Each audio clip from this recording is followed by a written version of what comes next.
102.5 WBXO Classic Rock Redefined, a very special edition of the Pat Show today. The stars are truly aligned for me as I celebrate my birthday and having one of the greatest and most definitive blues rock vocalists in the music industry on our phone right now. I am talking about Mr. Paul Rodgers. Paul, how are you doing? I'm doing great, Pat. Happy birthday. I didn't know it was your birthday today. Well, I can't get the smile off my face. I know I'm sure my wife and kids will have things going on later, but I said, boy, this is a great gift. And like I said, the stars are aligned. Paul is on tour, on the Stars Aligned tour with Deborah Bonham and Ann Wilson. Well, Deborah Bonham, of the late brother of John Bonham. I'm so excited here. Ann Wilson of Heart, and the great legend Jeff Beck. And Paul has also released Free Spirit, which I have continually supported and played since it's been released in June, celebrating 50 years of the music of Free. What a great event. What a magical show, Paul. Royal Albert Hall, your last show, and you recorded. I mean, you have done a lot of DVDs and CDs collaborations, and I appreciate that because it really puts the fan and us, the music lovers, right in the moment of what you have, what you're doing on that stage that night. Yes. Well, I mean, the tour in the UK was phenomenally full of love. I mean, it was just such a loving tour. The audiences loved it. The band loved it. We had such a great time, and we captured the show at the final show at the Albert Hall, and we came up with that DVD, and we're very, very pleased with it. And we're very pleased with the DVD, yeah. And it's on Blu-ray, and you can go and purchase it today. And I strongly encourage anybody who's a fan of Paul Rodgers, Free, Bad Company, The Firm, The Law, everything that you've done. I mean, it is definitely a masterpiece, and it's a great job. And as I mentioned, you put out a lot of DVDs. A lot of bands just put out the live CD of, selected tracks from different cities. But you, over the years, have always done more of the DVD. Is that, you like that idea of a picture's worth 1,000 words and letting yeah, I definitely do, because rather than chop it up, we went for the whole show. You get the whole show, and it has the magic of one evening, and we worked towards doing that throughout the tour. And we achieved that at the Albert Hall. And the record company has been really amazing. They've released a 3-record vinyl in sequence with this, and it charted at number 10 in the Billboard charts. Excellent. We're very pleased with that. Wow, excellent. Besides the venue at the Albert Hall and the last show, from your perspective, what really made that show special, besides being a guy from the UK and being in the UK? Was there anything over the top for you for that show? Well, yeah, the Albert Hall is a very special venue. It was built by Queen Victoria back in the day, and so it's got a very special vibe to it. It's got a lot of history attached to it, and a lot of great people play there. A lot of opera is there, so it's a really nice venue to actually be in, and it's big, but it's intimate. You can reach out and touch the edge of the people in the balconies and stuff like that. And so it's really a really nice vibration in there. There's good sound too. Excellent. The acoustics are marvelous. Yeah. I gotta say, certainly congratulations on a very successful and astounding 50-plus year career, and still going strong and still have the voice. Do you ever look back and pinch yourself and go, what a remarkable career I've been blessed to have, and to work with so many incredible musicians over the years?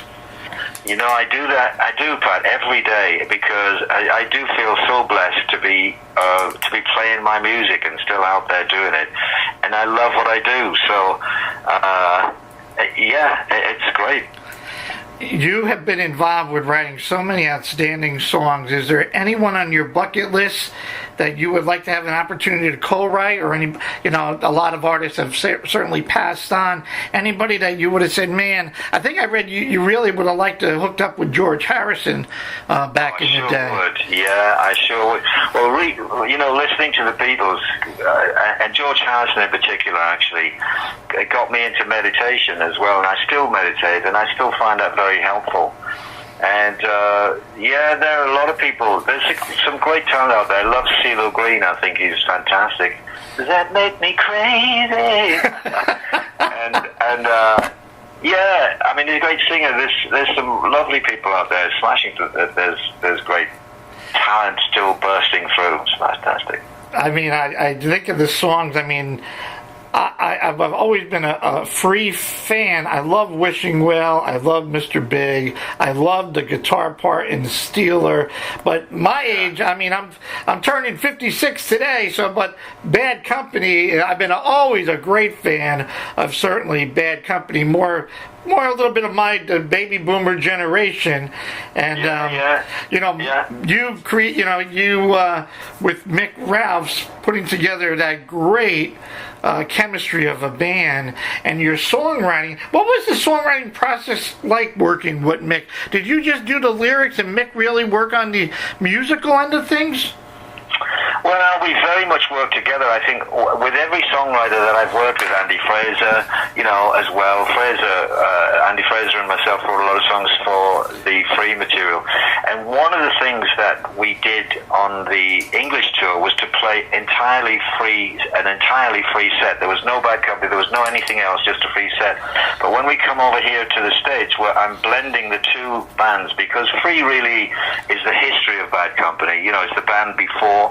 And so the music, the two kinds of music, they gel, they blend very, very well. So you've got, you know, Feel Like Making Love, and you've got Ready for Love, and Rock and Roll Fantasy, Shooting Star, mixed with Mr. Big, Fire and Water, and Woman, and a lot of those songs. And it's a great blend, I'm finding.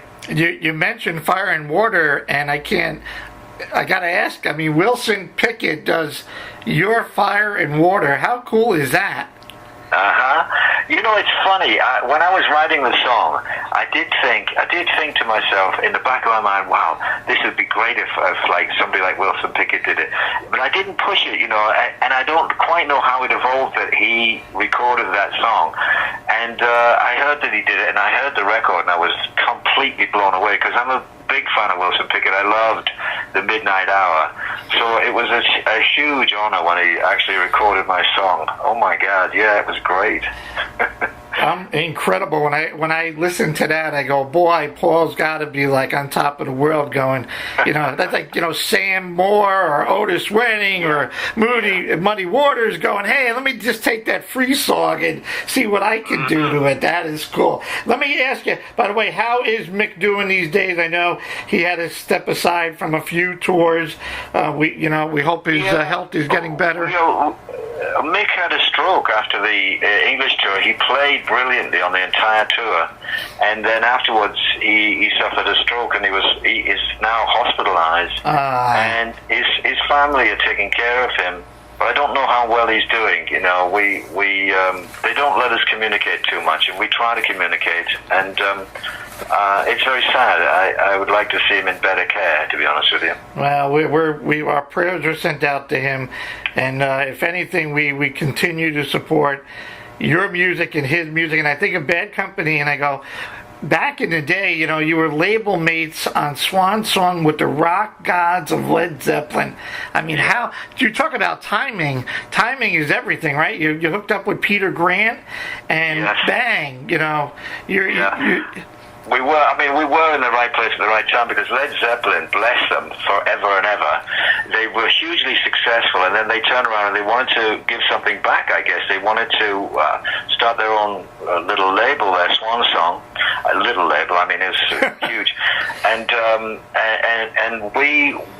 they were talent scouting, I guess, and Peter Grant, you know, called me, or I called Peter Grant, actually, and I said to him, I've got this band, and are you interested? He said, well, yeah. He came down to the rehearsal, and he listened outside the door, and we were trying bass players at the time, and we sort of thought he hadn't turned up, so we were just packing the equipment up at the end of the day, and he saunters in, and he said, I was listening outside the door, and, I like you guys, and it was great. He went from there. It was really good for us to be signed to Swan Song, because they were such a dynamic label, and they were so forward-looking and really in touch with the street level, in touch with people, and they had a great system there. We were flying in airplanes. We were picked up on the tarmac into the airplane and straight out to the next show, and it was just a great organization. I mean, the resources, the availability of the resources back then were perfect for you, it sounds. Yeah. I mean, it seems like a village when I look back now, because everything's got super fast and super digital and all the rest of it and stuff like that. Everybody knew everybody back in the day, I think. Everybody knew of everyone, even if you didn't know them personally. We were all competing. The Eagles, we were competing with everybody. Everybody knew what everyone was doing. They go, oh, that's great, right? We've got to get better than that.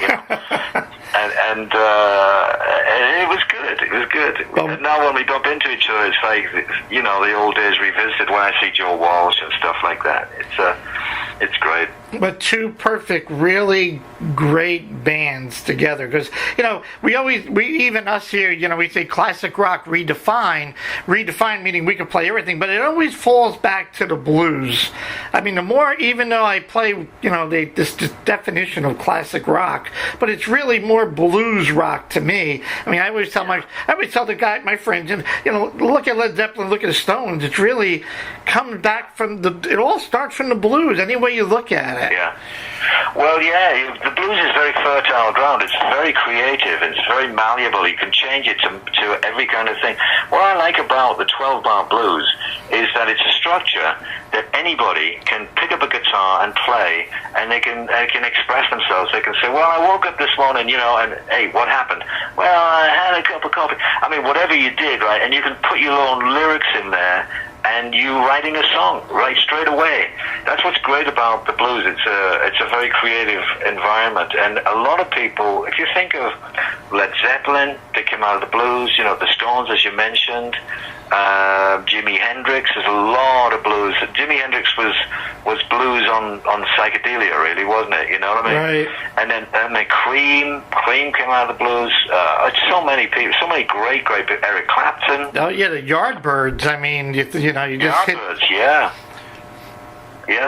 Wow. I mean, so we all look to the blues, and good blues is unbeatable. I still like to play some of the blues in my set whenever we do whatever we're playing, Excellent. Well, certainly keep doing that.